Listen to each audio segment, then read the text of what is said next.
Hola, Reavivados por su palabra es una fascinante oportunidad de encontrarnos todos los días con la palabra de Dios y que esa palabra de Dios que representa su poder y sus promesas impacte en nuestra vida.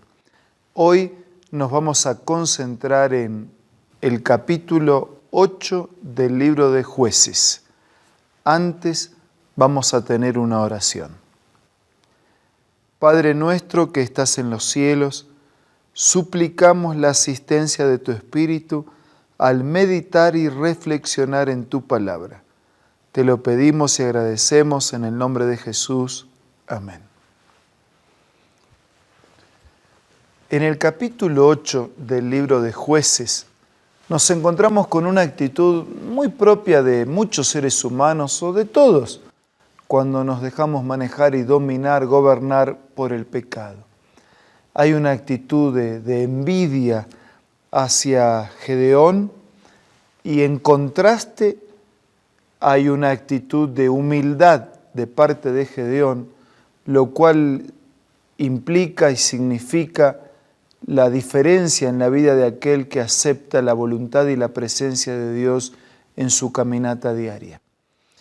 En el versículo 4 de este capítulo 8, nosotros podemos leer: llegó Gedeón al Jordán, lo pasaron él y los 300 hombres que traía consigo, cansados, pero todavía persiguiendo a los de Madián.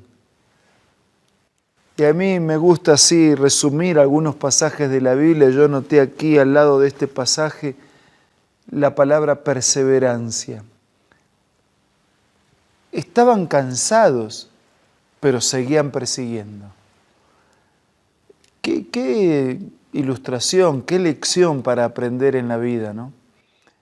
Tal vez usted también se encuentre cansado de tanto correr, de tanto luchar, de tantas dificultades que enfrentamos en la vida. Pero si estamos cansados, es tiempo de perseverar. Dicen que en las antiguas carreras atléticas de los griegos, había 3 carteles así alentadores para los corredores a lo largo del camino. El primer cartel decía: sé hombre, una manera de decir involúcrate definidamente. En la mitad de la carrera aparecía otra inscripción que decía: esfuérzate, una manera de decir es en serio. Pon toda tu fuerza y todas tus ganas. Y hacia el final de la carrera, cuando las fuerzas desfallecían, cuando ya casi no había aliento, la tercera inscripción decía: apresúrate. Aquí la Biblia dice: estaban cansados, pero seguían persiguiendo. Perseverancia. Nada se obtiene en la vida sin perseverancia. Si nosotros vamos a versículos 13 en adelante, dice que cuando Gedeón, hijo de Joás, regresaba de la batalla antes que el sol subiera, capturó a un joven de los hombres de Sucot y lo interrogó. Él le dio por escrito los nombres de los principales, de los ancianos. Y hay toda una declaración, ¿no?, que habla del detalle, de la exactitud. Nosotros podemos tener enemigos externos, la economía, el trabajo, el clima, los vecinos, o también podemos tener enemigos internos, la culpa, el odio, la soledad, la depresión, enemigos de afuera y enemigos de adentro. Sean cuales fueran nuestros enemigos, necesitamos vencerlos. Necesitamos derrotar a esos enemigos que terminan dañando nuestra salud, minando nuestra fuerza y debilitándonos por completo. Y solo hay una manera de vencer enemigos. Para vencer enemigos hay que tener amigos. Y solo con amigos se vencen los enemigos. Si yo puedo tener a Dios de amigo, el salmista lo iba a decir, vuelve ahora en amistad con Él y tendrás paz y te irá bien. Dios puede ser su amigo. Él quiere ser su amigo.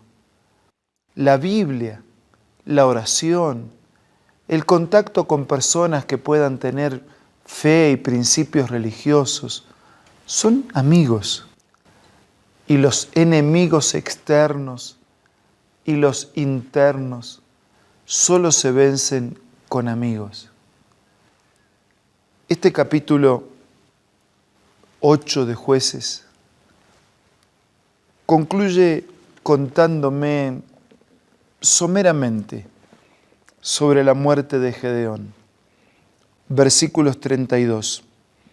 Murió Gedeón, hijo de Joás, en buena vejez, fue sepultado en el sepulcro de su padre Joás en Ofra.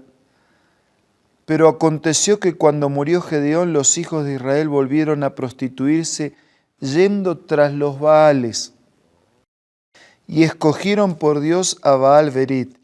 Y no se acordaron los hijos de Israel de Jehová su Dios, que los había librado de todos los enemigos, ni se mostraron agradecidos con la casa y la familia de Gedeón.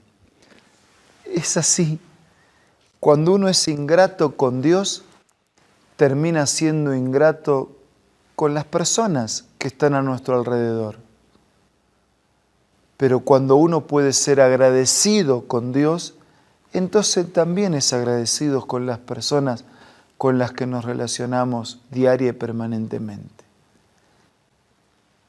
Tenemos que ser agradecidos con Dios para poder ser agradecidos con los demás. No hay cosa más fea, más triste que ser desagradecidos. Y lo que es peor, ser desagradecidos con aquellos que más nos dieron. Puede ocurrir con un hijo y sus padres, puede ocurrir con familia, puede ocurrir con amigos. Qué feo es ser desagradecidos con los que más nos dieron. Dios es el que más nos dio, por lo tanto, a quien más tenemos que agradecer. Seamos agradecidos con Él. El otro detalle que yo quiero poner en consideración para concluir nuestra reflexión, y que ya lo leí, dice que Gedeón murió, retomo el versículo 12, murió Gedeón, hijo de Joás, en buena vejez. ¿Qué significa morir en buena vejez? ¿Acaso significa morir con una vida larga, de muchos años? Sí, pero significa no solo cantidad, significa también calidad. Morir en buena vejez significa morir de manera saludable, sin haber cuidado nuestra vida y nuestro cuerpo de manera tal que lleguemos al final de nuestros días relativamente sanos. Pero morir en buena vejez significa también morir en paz, morir tranquilos, morir confiados en la promesa de Dios, en la seguridad de la resurrección, en la esperanza de la eternidad. Morir en contentamiento, saber que hemos vivido plenamente una vida de manera correcta como tenía que ser vivida. Vivir en las manos de Dios, vivir perdonados, vivir en paz, morir salvos. Esto es Creed en sus profetas. Tenemos nosotros el compromiso de encontrar el mensaje de Dios que está basado en la palabra del Señor, pero además acompañando el consejo inspirado por medio del Espíritu de la profecía. Para esta grata tarea tenemos la presencia del pastor Bruno Razo aquí en nuestro set y siempre con el consejo oportuno. Bienvenido, pastor. Muchas gracias, pastor Eber, y gracias a Dios que podemos todos juntos encontrarnos para hacer esto, leer, meditar, reflexionar y aplicar el mensaje de Dios a nuestra vida. Sin duda, nosotros hacemos un recorrido cada día acompañando el capítulo diario de las Sagradas Escrituras, pero con el complemento específico del consejo de Dios. Y ahora nosotros estamos viendo la vida de un gran hombre, un juez que es bastante conocido, que se trata de Gedeón. Gedeón destacó porque habiendo sido un hombre que aparentemente era muy humilde y desconfiaba él mismo de su poder, le dice: Señor, ¿no? Los días pasados hemos visto, yo no sé si soy, dame una prueba, ¿no? Moja este vellón y que el resto esté seco, y al día siguiente no, quiero que ahora no mojes el vellón. Y parecía entonces, muy dubitativo, ¿no? Sí, ¿no? Buscaría una señal. Exactamente. Y finalmente Dios otorga la victoria a Gedeón, no con 30,000 hombres que se alistaron primero, no con 10,000 hombres que quedaron, sino con 300. Y esos 300 no tenían grandes armas, tenían trompetas, ¿no? Y alguien por ahí una vez mencionó: ¿y qué tenían las trompetas? ¿Será que el sonido de las trompetas eran tan agudo que llegó a deshacer el campamento de los enemigos? ¿Será que el poder radicaba en el sonido de las trompetas? Vamos a leer. Patriarcas y Profetas, página 536, dice así: el sistema más completo que los hombres hayan concebido jamás, si está privado del poder y de la sabiduría de Dios, resultará en un fracaso, mientras que tendrán éxito los métodos menos promisorios cuando sean divinamente ordenados y ejecutados con humildad y fe. La confianza en Dios y la obediencia a su voluntad son tan esenciales para el cristianismo en la guerra espiritual como lo fueron para Gedeón y Josué en sus batallas contra los cananeos. Ever, si nosotros tuviéramos que haber encarado, no sé, uno trata de ponerse en la historia, ¿no? Yo creo que habríamos elegido, no sé, los 30,000, los 10,000. Claro. Hubiéramos tratado de adiestrarlo pensando que cuanto más soldados tenemos, el ejército puede imponer y marcar más presencia. Pero ¿qué quería Dios mostrar? Que no era por su número, que no era por su estrategia, que no era por sus habilidades, que no era por la imponencia de su ejército, que no era por los antecedentes victoriosos, sino que era por la intervención de eso. Es lo que Él quería que quede claro para ellos y para nosotros también, porque la razón por la que esta historia quedó registrada, ni todas las historias quedaron registradas, pero la razón por la que esta historia quedó registrada es para mostrarnos que no es con mi fuerza, que no es con mi armamento, que no es con mi experiencia, que no es con mi estrategia. El profeta va a decir esto mismo, es con el Espíritu de Dios. Y parecía, mencionó algo interesante, dice que era un método humanamente menos promisorio, pero tenía una cualidad: había sido divinamente ordenado. No parecían suficientes 300 trompeteros con unas tinajitas ahí que las quebraron y tocaron las trompetas. ¿Qué método es ese humanamente? ¿Qué locura es esta? ¿Quién puede ganar una batalla de esa manera? No, nadie. Es el método del ridículo. Es el método que pone en evidencia que no es un método de guerra. Claro. Es el método que pone en evidencia confianza en la voluntad de Dios. Por eso después el apóstol va a decir que Dios elige lo flaco, lo débil, lo necio, para avergonzar a lo fuerte, a lo grande, a lo sabio. Eso quiere decir que, me gustó eso, confianza y obediencia, ¿no? Algunos dicen, bueno, confianza en Dios, pero parece que van aparejados, ¿no? Confianza y obediencia parecen ser los requisitos para la victoria. Algunos lo dividen, algunos dicen, no, solo hay que creer. Sí. Y yo digo que en la Biblia las dos cosas están juntas. Cuando la fe es verdadera, la obediencia es el resultado. Claro. Y cuando la obediencia es de verdad, es el resultado de la fe. Nadie puede obedecer sin confiar. Y nadie puede decir, yo confío pero no obedezco. Si la confianza no se refleja en la obediencia, entonces tengo que revisar mi confianza. No es confianza. Y si la obediencia es verdadera, entonces nace en un corazón de fe y dependencia con el Señor. No hay cómo separar. Las dos cosas van juntas, pero en ese orden. Primero dependencia, primero confianza, después la obediencia como consecuencia. Qué bueno eso, pastor. Ahora, volvemos a la historia y parece que los israelitas estaban tan impactados con esta victoria, obviamente una victoria sui generis, podríamos llamar, ¿no? O sea, nunca habían visto una victoria con esa metodología. Y dicen, bueno, este hombre es valioso, vamos a hacerlo rey, ¿no? Y ellos dijeron, Gedeón, queremos que tú seas rey. Pero Gedeón tuvo una respuesta. ¿Qué nos dice la inspiración acerca de las motivaciones de Gedeón?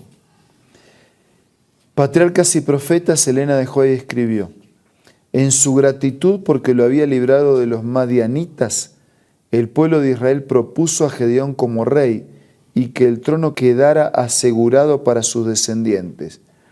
Esta propuesta era una violación categórica de los principios teocráticos. Dios era el rey de Israel y poner a un hombre en el trono sería rechazar a su soberano divino.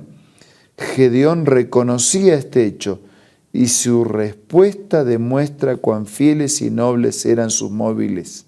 Declaró: no seré señor sobre vosotros, ni lo será mi hijo, Jehová será vuestro Señor. Es interesante que nosotros a veces acompañamos todo un proceso y al final del proceso arruinamos lo que Dios ya actuó en el proceso, ¿no? Sí. Entonces, Gedeón podía haberlo arruinado si al final se atribuía él o él usurpaba un lugar que era de Dios. Y sí, en esta ocasión Gedeón se mantuvo fiel. Gedeón dijo, no, yo no soy ese lugar, es el lugar de Dios y seguirá siendo el lugar de Dios. No será mi lugar ni será el lugar de mi hijo. Mi papel sigue siendo el papel secundario. El papel protagónico sigue siendo el de Dios. Qué importante reconocer eso, pastor. Realmente nosotros tenemos muchas veces la tentación de decir, ¿no? Obtenemos una victoria y las demás personas miran y dicen, caramba, este hombre. Y decir, bueno, aquí estoy yo, ¿no? Soy más alto, más inteligente. ¿Esa es una tentación frecuente para el ser humano? Siempre, siempre. Porque nuestra naturaleza es una naturaleza propensa hacia el mal. Si nosotros no cultivamos lo bueno y la piedad, lo otro, el pasto malo sale solo. No hace falta plantarlo, ¿no? Claro. Entonces nuestra inclinación es hacia lo malo, por naturaleza pecaminosa. Entonces nosotros tenemos que cultivar nuestra naturaleza espiritual.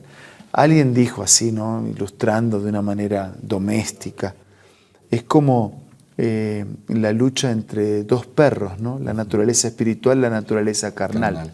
Entonces, si yo a la naturaleza espiritual no le doy nada de comer y a la naturaleza carnal le doy de comer por lo que leo, por lo que miro, por lo que escucho, por lo que practico, por lo que hago, en el momento que los dos perros se enfrenten, ¿quién va a ganar?